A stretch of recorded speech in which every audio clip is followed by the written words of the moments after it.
பூக்கள் பாத்தீங்கன்னா ரொம்ப நல்லா இருக்கும். சூரியன் பிரகாசமா இருக்கும். பறவைகள்லாம் பாடும்.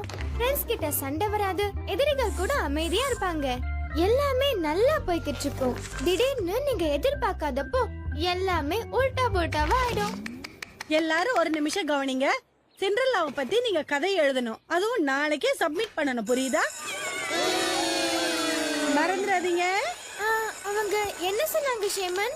சிண்ட்ரெல்லாவை பத்தி எழுதி அதையும் நாளைக்கே சப்மிட் பண்ணணும்னு சொல்லிருக்காங்க. அச்சச்சோ, இத பத்தி நான் மறந்தே போயிட்டேனே. நீ தான் ரிப்போர்ட் எழுத ஆரம்பிச்சிட்டியே. இல்ல. புக் படிச்சியா? இல்ல. ஆனா ஜெசிகா, இப்ப அந்த புக் உன்கிட்ட தானே இருக்குது. இல்லவே இல்ல. நீ எப்பவுமே உன் ஹோம்வொர்க்க ஒழுங்கா எழுத மாட்ட. அப்ப நீ மட்டும் எழுதி முடிச்சிட்டியா? ஏன் ரிப்போர்ட்ட நான் ஏற்கனவே எழுதி முடிச்சிட்டேன். அப்பாடா, ஒரு நல்ல செய்தி சொன்ன ஷேமன். ஜெசிகா, என் ரிப்போர்ட்ட நீ காப்பி அடிக்க கூடாது. இல்ல இல்ல, அந்த மாதிரி எல்லாம் நான் யோசிக்கவே இல்ல. நான் இப்ப என்ன பண்றது? பேசாம என்னோட புக்கை நீயே வச்சுக்கோ. மத்தியானம் படிச்சுட்டு ராத்திரி உட்கார்ந்து எழுதிடு. மத்தியானத்துக்குள்ள இதெல்லாம் என்னால படிக்க முடியாது. சரி, என்ன பண்ண போற? ரொம்ப ஈஸி. வீடியோ கடைக்கு போய் அந்த படத்தை வாங்கி பார்த்தா போச்சு. www.toonworldtamil.com சிண்ட்ரெல்லா படத்தை மட்டும் காணோம். நான் அந்த படத்தை இங்க பாத்திருக்கேன். ஆனா யாரோ வந்து எடுத்துட்டு போயிருக்கணும். ச்சே, இந்த வேலையை யார் பண்ணிருப்பாங்கன்னு உனக்கு தெரியுமா? யாரு? அந்த சோம்பேறி பசங்க தான் புக் எழுத இந்த ஈஸி வழியை கண்டுபிடிச்சிட்டாங்க. நான் சொல்றது சரிதானே? ஒரு நிமிஷம், நீயும் அவங்கள மாதிரி தானே? ஆனா நான் இன்னும் புக் எடுக்கலையே, அதனால நான் கிடையாது. அப்படின்னா நம்ம மேடம் கிட்ட நீ இன்னும் கொஞ்சம் டைம் கேளு, ஓகேவா? அப்பதான் அந்த புத்தகத்தை படிச்சு உன்னால ரிப்போர்ட் ரெடி பண்ண முடியும். ஆனா என்னால முடியாது. எப்ப பார்த்தாலும் நான் தான் லேட்டா ரிப்போர்ட் குடுக்கறேன். ஆனா உனக்கு தான் வேற வழி இல்லையே. நீ தப்பா சொல்ற ஷேமன்.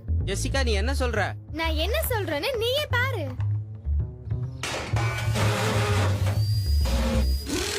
இங்க பாத்தியா, ஜெசிகாவோட புக் ரெக்கார்டர் கிராஃப். அழகா இருக்குல்ல? இது ரொம்ப ஜீனியஸான மெஷின். இப்ப நான் சிண்ட்ரெல்லாவோட புக் எடுத்துக்கிட்டேனா, இப்போ இதுக்குள்ள போடுறேன். இது உடனடியா புக்கை ட்ரிஷ் பண்ணிடும். சினிமா மாதிரியே வா. கரெக்டா சொன்ன.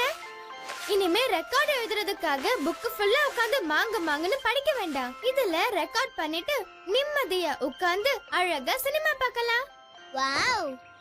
ஏய் மேகன், நீ எப்போ இங்க வந்த? நீ இத பத்தி சொல்லிட்டு இருக்கும்போதே நான் வந்துட்டேன்.